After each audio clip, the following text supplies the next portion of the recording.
예, 이제 다 함께 하나님 앞에 신앙 고백함으로 수요 예배를 드리겠습니다. 나는 전능하신 아버지 하나님 천지의 창조주를 믿습니다. 나는 그의 유일하신 아들 우리 주 예수 그리스도를 믿습니다.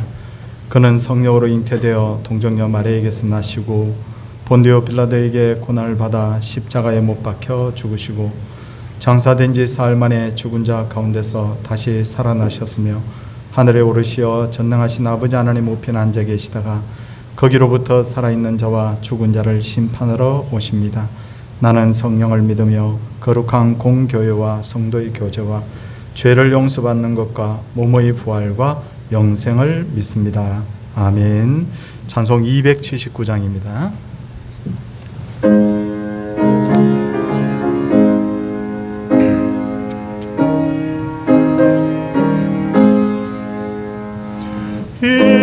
인내하신 곳에 주여 내가 비오니 죄인 오라실 때에 날 부르소서. 주여 주여 내가 비오니 죄인 오라실 때에 날 부르소서. 자비하신 보좌 앞에 굴어 엎드려 자복하고 회개하니 믿음 주소서. 주여 주여 내가 비오니 죄인 오라실 때에 날 부르소서. 주의 공로지하여 주께 가오니 상한 마음을 고치시고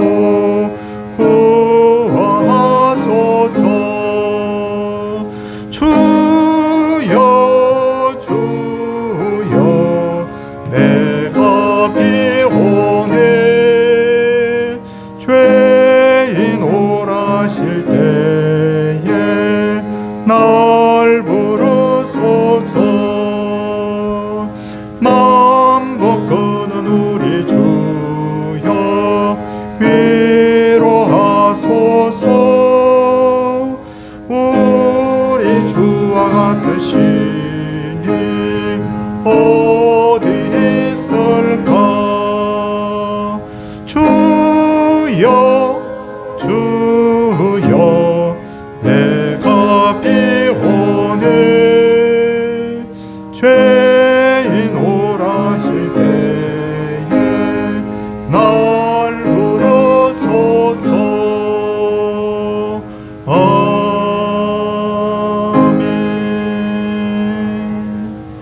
예배를 위해서 육순환 권사님께서 기도 인도하시겠습니다. 너희는 이 세대를 본받지 말고 오직 마음을 나를 받아 하나님의 선하시고 기뻐하시고 온전하신 뜻이 무엇인지 분별하도록 하라. 사랑과 은혜가 풍성하신 하나님 아버지, 지난 3일간도 저희들을 지켜주시고 이 시간 주의 전에 나와 찬양과 경배로 영광 드리게 하여 주셔서 진심으로 감사드립니다. 뛰는 듯한 무더위와 또한 코로나로 인해서 신이 불안한 가운데 있었으나 그 모든 것들을 극복하고 이렇게 저희들을 지켜주셔서 진심으로 감사드립니다. 하나님, 저희들 불안한 가운데 있습니다. 주님께 모든 짐을 내려놓고 온전히 의지한다고 하면서도 항상 무엇인가 쫓기는 듯한 그런 생활을 하고 있음을 이 시간 고백합니다. 사랑의 하나님, 늘 주님만 의지하며 살게 하여 주시옵소서. 내 믿음대로 될지어다.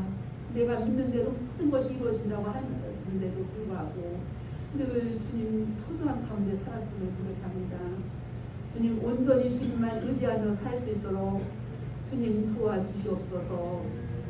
여호와의 말씀을 읽는 자들과 듣는 자들과 그 가운데 기록한 것을 지키는 자들이 복 있다고 말씀하신 하나님 아버지, 읽고 듣는데 그치는 것이 아니오라 늘 실천할 수 있는 믿음 허락하여 주시옵소서.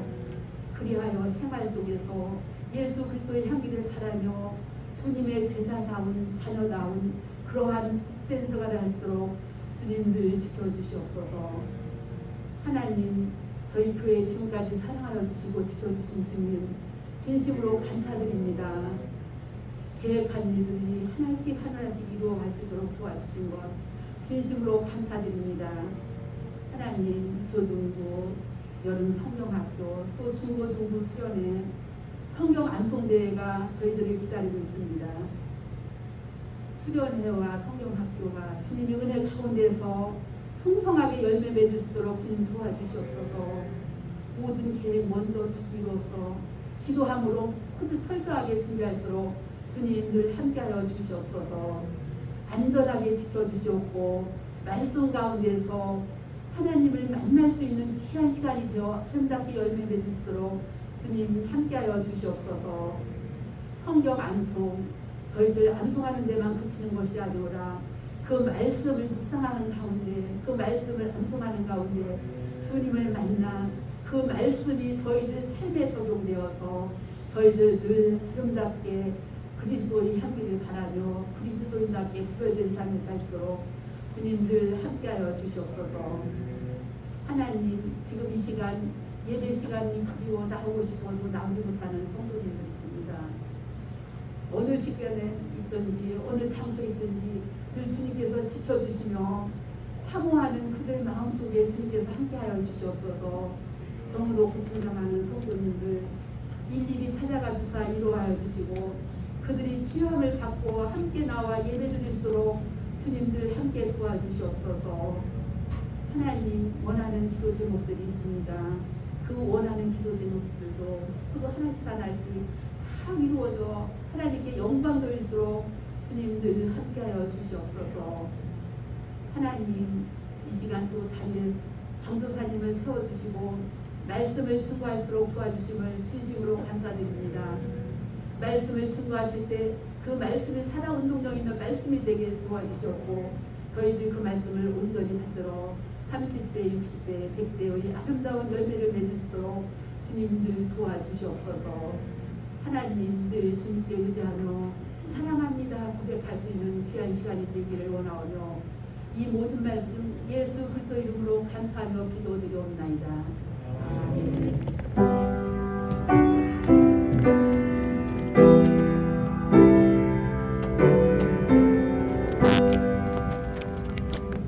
하나님의 말씀은 사무엘상 2장 22장 1절에서 10절 말씀입니다.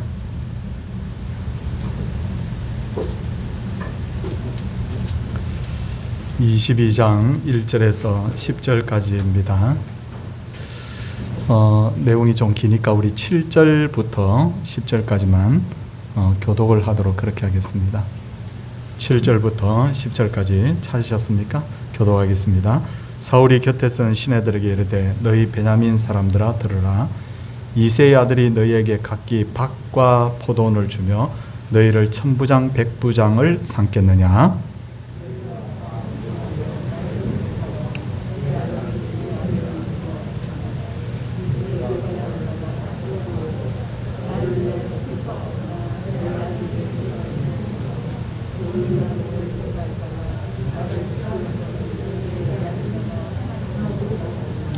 그때 에돔 사람 도액이 사울의 신하 중에 있었더니 대답하여 이르되 이새의 아들이 롭에 와서 아이두브의 아들 아히멜렉에게 이런 것을 내가 보았는데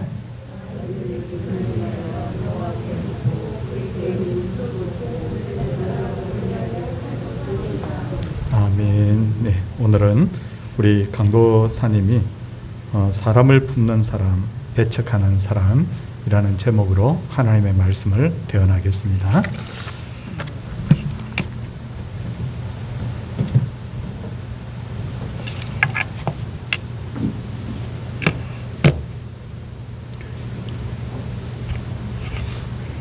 우리가 살아가면서 하나님과의 관계, 이웃과의 관계, 이 두 가지 관계가 건강하다면 영적으로 그리고 현실적으로 우리가 행복하게 살아갈 수 있을 것입니다. 그러므로 우리는 하나님뿐만 아니라 이웃 사람들과도 어떻게 관계를 맺으며 살아가야 하는지에 대해 많이 신경 써야 합니다. 오늘은 사람들과의 관계에 대해서 더 생각해 보고자 합니다. 특히 내가 사람들을 품어주는 사람인지 아니면 편을 가르고 배척하는 사람인지에 대해서 살펴보도록 하겠습니다. 물론 우리는 당연히 사람들을 품어주는 사람이 되어야 합니다. 그렇게 할 때 사람들과의 관계가 풍성해지고 행복한 삶을 살아갈 수 있는 우리가 될 수 있을 것이기 때문입니다. 이제 오늘 본문을 한번 살펴보도록 하겠습니다. 오늘 본문을 보면 다윗이 유다 땅 헤레스풀에 이르렀다는 소식이 들려옵니다. 그 소식을 들은 사울이 곁에 있던 신하들에게 한 첫 번째 말은 무엇입니까? 그 이야기는 7절입니다. 제가 말씀해 드리도록 하겠습니다. 7절은 이렇게 이야기합니다. 사울이 곁에 선 신하들에게 이르되 너희 베냐민 사람들아 들으라. 이새의 아들이 너희에게 각기 밭과 포도원을 주며 너희를 천부장 백부장으로 삼겠느냐. 이 사울의 말을 통해 우리는 두 가지 중요한 사실을 알게 됩니다. 첫째는 너희 베냐민 사람들아 라는 말이 말하듯이 사울은 베냐민 사람들에게서만 신하를 골랐습니다. 사사기 마지막 부분을 보면 베냐민 지파는 나머지 이스라엘 지파와 전쟁으로 인해서 대다수가 죽고 600명만 살아남게 되었습니다. 그리고 흔히 사무엘을 마지막 사사로 보는데 이렇게 본다면 사울 역시 사사시대의 마지막, 사사시대 끝자락에 걸친 사람입니다. 따라서 사울이 왕이 되었을 당시 베냐민 지파 사람들은 다른 지파 사람들에 비해 비교조차 할 수 없을 만큼 적었을 것입니다. 그런데도 사울은 다른 지파에서 신하를 선택하지 않았고 대부분 자기 지파인 베냐민 지파에서만 사람들을 선택하여서 신하로 삼았습니다. 이것을 볼 때 우리는 사울이 포용력이 부족한 사람인 것 같다라는 것을 알게 되는 것입니다. 그는 자기 집안 사람들만, 자기와 가까운 사람들만 챙기는 사람이었습니다. 바꾸어 생각하면 자기 지파 이외의 사람들을 신뢰하지 않고 배척했다라는 것입니다. 또한 두 번째로 사울의 말을 주목할 부분은 이새의 아들이 너희에게 각기 밭과 포도원을 주며 너희를 천부장 백부장을 삼겠느냐라는 말입니다. 이 말은 과연 다윗이 밭과 포도원을 주었고 천부장 백부장 관리를 삼겠느냐라는 질문입니다. 반대로 생각하면, 반대로 이야기하면 사울 자신은 신하들에게 밭과 포도원을 주며 벼슬을 주었다는 뜻입니다. 신하들을 천부장, 백부장 관리로 삼는 것은 이해할 수 있습니다. 당연히 그렇게 해야 되는 것이죠. 그렇지만 과연 갑작스럽게 왕이 된 사울에게 신하들에게 나눠줄 밭과 포도원이 넉넉하게 있었을까 하는 것에는 우리가 의문을 가질 수 있습니다. 만약에 그가 넉넉한 밭과 포도원이 없었다면 어떻게 천부장과 백부장 관리들을 세우고 그것들을 나눠줄 수 있었을까요? 아마도 그는 백성으로부터 밭이나 포도원을 기증받았거나 그것이 아니라면 빼앗아서 신하들에게 나누어 주었을 것입니다. 자기와 가까운 사람들만 신하로 삼고 그들에게 밭과 포도원을 나누어 주었다란 점에서 사울의 좁고 편협한 인간관계의 단면을 볼 수 있습니다. 이런 사울, 이어지는 말에 8절 이후의 말에 보면 신하들에 대한 사울의 서운함이 묻어납니다. 신하들에게 무엇이라고 이야기하고 있습니까? 8절 제가 낭독해 드리겠습니다.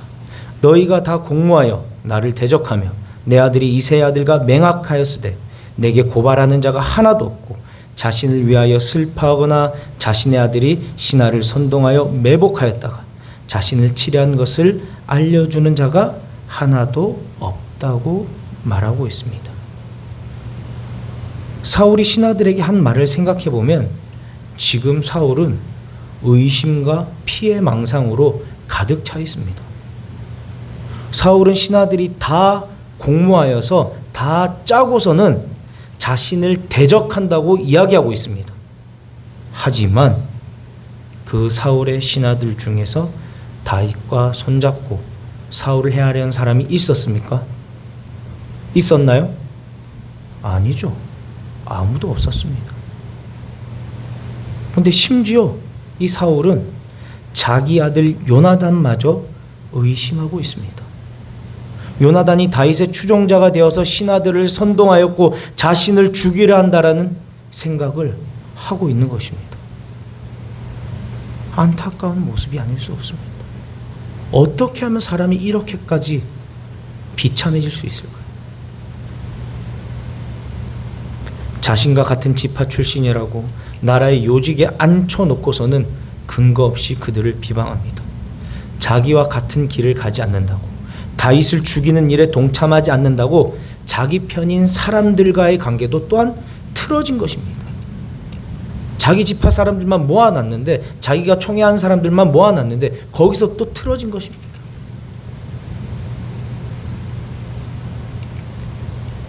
자신이 가까이 지내고 싶은 사람들과만 가까이 지내면서 공동체 안에서 편을 가르고 다른 사람들을 배척하는 이들이 결국 가까이 지낸 사람들과도 등을 지게 되는 일은 흔히 있는 경우입니다. 아마 여러분들도 많이 보셨을 것입니다. 자신과 가까운 사람들만 가까이 지내는 것 자체가 그 사람의 인격이나 관계, 다른 사람들을 대하는 자세가 편협하다는 것을 보여주는데, 결국 이런 편협한 자세는 다른 사람들을 떠나보낼 수밖에 없습니다. 사랑하는 성도 여러분, 우리는 사울처럼 되지 않고 사울처럼 행동하지 않기를 바랍니다. 자기 사람들만 챙기면서 편을 가르는 사람이 되어서도 안 되고, 자기 생각만 앞세워 사람들과 등을 지는 일도 없어야 할 것입니다. 사울이 이런 생각을 가지고 이렇게 이야기하고 있는 이 자리에 도액이라는 자가 있었습니다. 이런 도액이 사울에게 무엇이라고 이야기하고 있고 어떤 행동을 저지르는데 이 결과는 처참하고 맙니다. 도액이 사울에게 무엇이라고 말했습니까? 9절과 10절 한번 다 함께 읽었으면 좋겠습니다. 오늘 성경 9절과 10절입니다. 함께 읽겠습니다. 그때에 에돔 사람 도액이 사울의 신하 중에 섰더니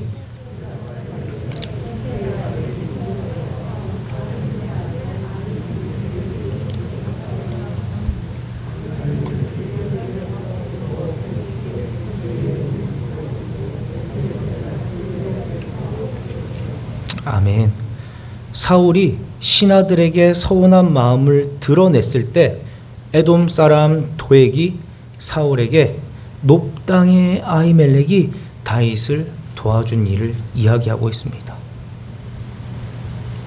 놉 땅에 진설병 그리고 에봇이 있었던 것으로 보아 아마도 놉에는 성막이 있었던 것 같습니다. 성막이 있었다는 것은 그곳에 아히멜렉을 비롯하여 제사장들이 있었을 것이고요, 모여서 거주하는 지역이었을 것입니다. 다윗은 사울 곁을 떠나 도피 생활을 시작할 때 가장 먼저 놉 땅을 찾아갔습니다. 그리고 아히멜렉은 다윗을 위하여 여호와께 묻고 음식을 제공하고 골리앗의 칼도 주었습니다. 그런데 그때 사울의 목자장이었던 도액이 그 장면을 목격한 것입니다. 그 모든 것을 지켜보았습니다. 그리고 사울이 오늘 성경에서 이야기하는 이 상황 가운데 사울이 신하들에게 서운한 감정을 여과 없이 이야기하고 있습니다. 나와 함께하는 자가 없다. 다 나를 없애려고 하고 있다. 자기의 서운한 감정을 여과 없이 표현하자 그때 도액은 자신을 드러낼 수 있는 좋은 기회라 여기고 그 사실을 사울에게 알려주는 것입니다. 한마디로 옆에서 이간질하는 것과 비슷한 모습이죠. 사울 왕이요, 다윗이 높당에 왔는데 아히멜렉이 돕는 것을 제가 보았습니다. 다윗의 이 말은 실로 엄청난 파장을 불러일으킵니다. 18절과 19절 제가 읽어드리겠습니다. 오늘 성경 18절과 19절입니다. 왕이 도액에게 이르되 너는 돌아가서 제사장들을 죽이라 하매 에돔 사람 도액이 돌아가서 제사장들을 쳐서 그날의 세마포 에봇 입은 자가 85명을 죽였고 제사장들의 성읍 노베 남녀와 아이들과 젖먹는 자들과 소와 나귀와 양을 칼로 쳤더라. 사울은 다윗을 도와주었다는 죄를 명목으로 도액으로 하여금 제사장들을 죽이라고 명령했고 도액은 그 명령을 받들었습니다. 세마포 에봇을 입은 제사장만 85명을 죽였고 그 외에도 높당의 남녀와 아이들과 젖먹는 자들과 소와 나귀와 양을 칼로 쳤습니다.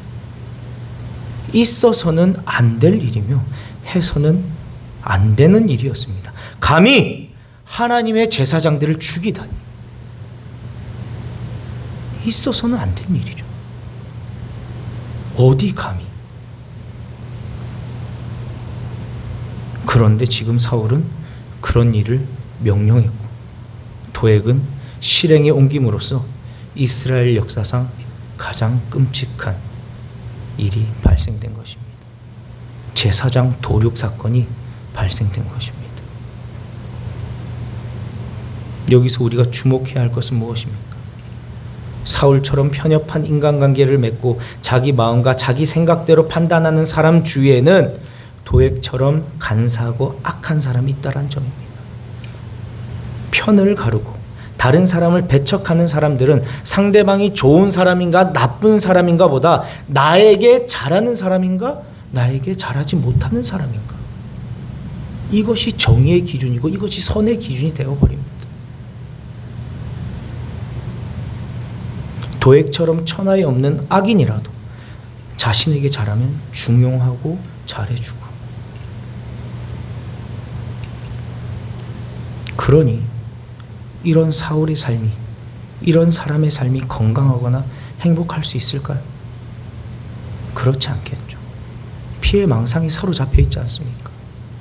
자기 아들까지도 자기를 죽이겠다고 그러고 자기가 세운 신하들도 나를 지금 없애려 하고 있다고 그렇게 이야기하고 있지 않습니까? 어떻게 이런 사람이 행복할 수 있을까요? 사울이 보여준 이러한 모습을 우리는 쉽게 보아서는 안 됩니다. 왜냐하면 혹여나 우리에게도 이런 모습이 있을 수 있기 때문입니다. 나에게 잘해주는 사람은 정의로운 사람. 그 사람이 말하는 것은 다른 사람들이 악하다고 해도 정의야. 혹시 저와 여러분은 그러지 않으셨나요? 한번 생각해 보셔야 할 것입니다. 그런 모습은 삶의 가치를 떨어뜨리고 우리를 불행으로 몰아갑니다. 부디 내 편, 네 편 가르고 내 편이 아닌 사람은 다 나쁜 사람, 내 편인 사람은 다 좋은 사람으로 여기는 편협하고 옹졸한 사람이 우리는 그렇게 되지 않기를 주님의 이름으로 축복합니다. 그런데 다윗은 이런 사울과 전혀 다른 모습을 보여주고 있습니다. 다윗이 아들람 굴에 있을 때 어떤 일이 있었습니까? 22장 1절 2절입니다. 1절 2절 다 함께 읽도록 하겠습니다. 22장 1절 2절입니다. 그러므로 다윗이 그곳을 떠나 아들람 굴로 도망하매 그의 형제와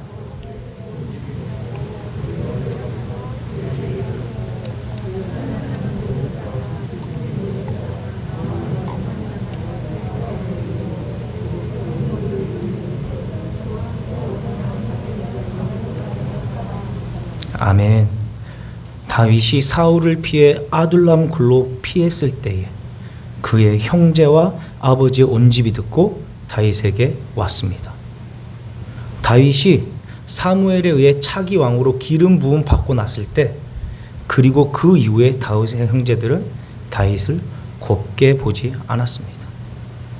질투의 눈으로 보았고요, 시기의 모습으로 보았습니다.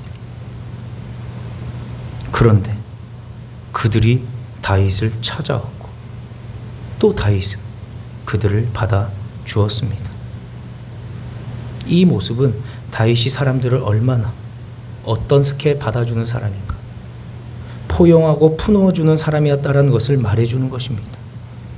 그런데 다윗의 가족만 온 것이 아닙니다. 환난당한 모든 자, 빚진 모든 자, 마음이 원통한 자가 다윗에게로 모여들었습니다.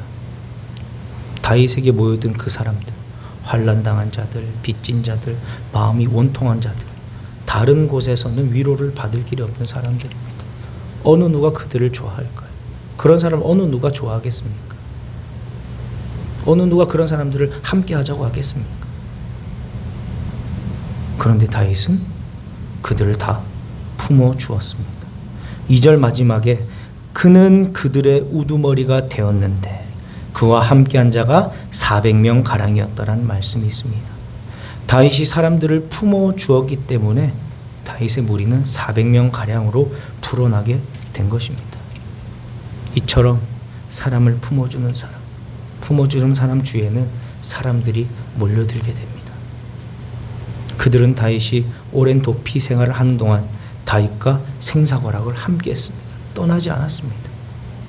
그리고 환난당했던 자들, 빚진 자들, 마음이 원통한 자들이 아주 소중한 사람으로 변화되게 됩니다. 사랑하는 성도 여러분, 우리도 다윗처럼 품어주는 사람이 될 수 있기를 바랍니다. 그 어떤 사람도, 어느 누구도 품어줄 만큼 넓은 가슴을 가지고 살아가야 할 것입니다. 이런 마음은 그냥 내가 갖고자, 나 넓은 마음 가질 거야 한다고 자연스럽게 되지 않을 것입니다. 이런 마음은 하나님이 주시는 은혜와 사랑으로만 가능합니다. 하나님의 사랑과 은혜가 우리의 마음을 가득 채울 때에 가능한 것입니다. 그때 마음이 넓어지고 마음이 따뜻해지는 것입니다. 부디 사울처럼 편가름을 하거나 나와 가까운 사람이 아니라고 해서 배척하는 사람이 되지 않기를 바랍니다. 다윗처럼 어떤 사람도 품을 수 있는 사람으로 이 땅을 살아가는 저와 여러분 되기를 바랍니다. 말씀을 마무리하겠습니다.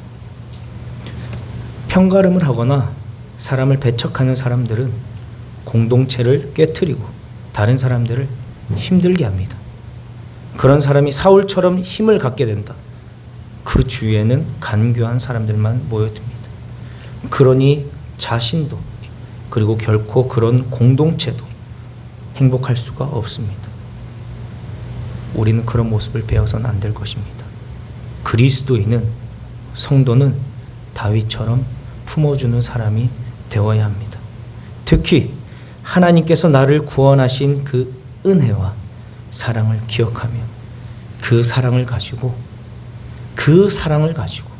내 사랑과 내 힘이 아니라 하나님이 부어주신 그 사랑을 가지고 많은 사람에게 위로가 되고 공동체를 견고하게 세우는, 그러므로 자신도 행복하게 살아가는, 우리 공동체 또한 행복하게 되는 우리 서울 동산교회 이 자리에 예배하러 나오신 여러분들, 그리고 우리 동산교회 모든 성도 여러분들이 그렇게 되기를 주님의 이름으로 축복합니다.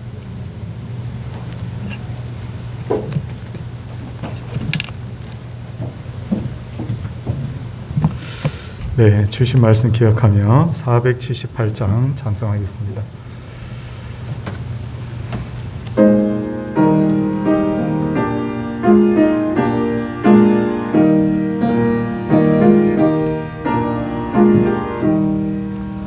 정 아름다워라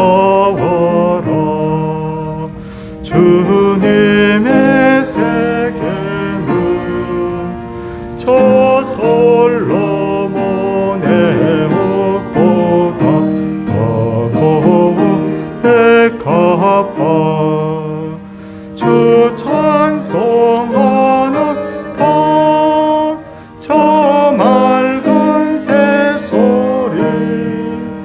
내 아버지의 지으신 그 솜씨 깊도다.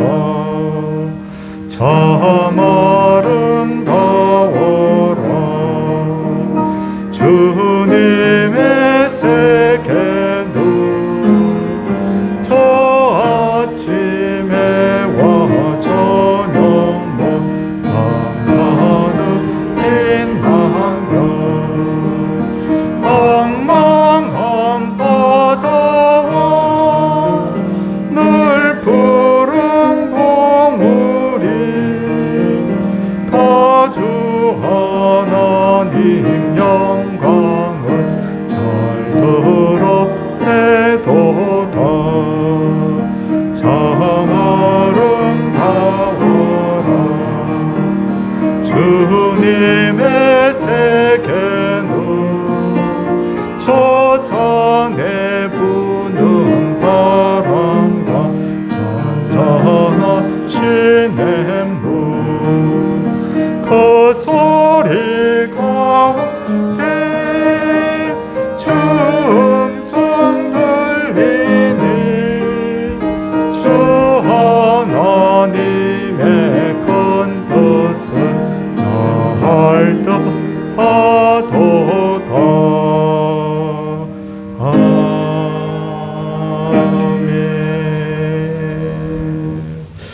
예, 생일 감사물 드렸고요. 또 손자 생일 감사물까지 같이 하나님 앞에 이렇게 드렸습니다. 우리 축복하고 함께 기도하도록 하겠습니다. 하나님 아버지 감사합니다. 참 우리가 사울 같은 인물로 살아야 될지 다윗 같은 진정한 그리스도인으로 살아야 될지를 다시 한번 주여 마음에 새기게 하여 주시고, 정말 아버지 하나님 항상 하나님 보시기에 우리의 삶이 아름다운 삶이 될 수 있도록 하나님께서 은혜 위에 은혜를 베풀어 주옵소서. 이 시간도 잊지 않고 기도하는 기도 제목이 있습니다. 병인들을 위하여 기도합니다. 하나님이여 꼭 회복되게 하여 주시옵시고, 그 가족들도 하나님께서 붙들어 주셔서 믿음이 절대로 낙심하거나 흔들리지 않도록 주여 도와 주시옵소서. 또한 아버지 하나님 여러 가지 문제로 하나님 앞에 고민하고 기도하는 분들 기도 응답받게 하여 주시옵시고, 미래를 가지고 나아가는 청년들에게 문이 활짝 열리게 하여 주시옵소서. 그리고 아버지 하나님 앞에 예배 드리러 온 것 하나님께서 정말 기뻐하시는데 예배 드리기에 최선을 다하게 하시고, 오늘도 예배 드리러 오면서 또한 손자의 생일 감사의물과 더불어 자신의 생일 감사의물을 드린 귀한 종이 있습니다. 하나님께서 두 손 들어 하나님의 은혜를 베풀어 주시옵시고, 살아가는 모든 날들이 에녹의 날, 하나님과 동행하는 날이 되게 하여 주시옵소서. 사랑의 주께서 드려지는 모든 예배를 통하여 영광 받으시고, 우리 서울 동산교회가 믿는 자의 수가 한 명 한 명 더해지고 흩어졌던 무리가 다 돌아와서 하나님 부흥하는 2022년도 되게 하여 주시옵소서. 주 예수 그리스도의 은혜와 하나님의 사랑과 성령의 감화 교통하심의 역사가 하나님의 백성들 위해 이제로부터 영원토록 함께 있을지어다. 아멘.